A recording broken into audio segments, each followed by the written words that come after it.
Ini dia guys, tengah panas lip-lip guys. Sekarang pukul 2 lah, pukul 2 petang guys. Nasib baik angka cepat sudah guys.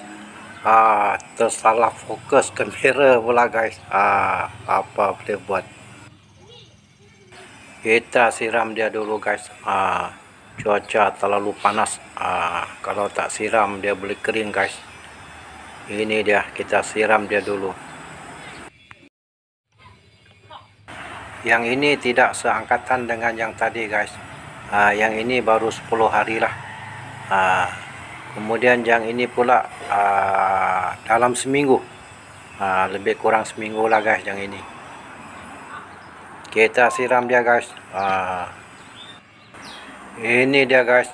2 hari saja tak tengok dia. Nah, semua daunnya sudah dikoyak rabak.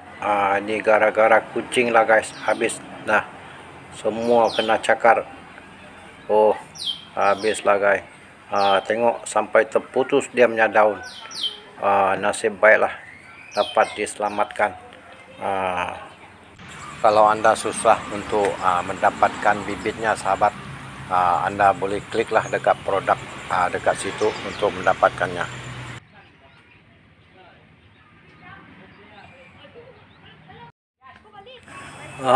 Ini dia guys, angka baru buat, baru siap nih. Tempat dia memanjat lah. Kira okey lah, boleh terselamat daripada kena cakar atau dipijak oleh kucing. Ini dia, tali semua sudah standby guys. Tunggu dia membesar dan dia memanjat saja. Tempat ni kecil saja guys, tapi kira cukup lah untuk 3 pokok pria katak ni bermain kerabat merabat dekat sini guys.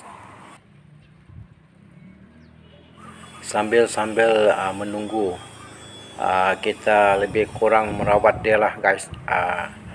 Kemudian kita tunggulah memanen hasilnya. Pasti buahnya lumayan lah kalau dirawat dan dijaga dengan baik guys.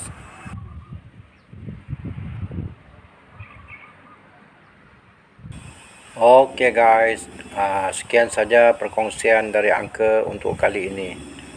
Jumpa lagi di next content guys.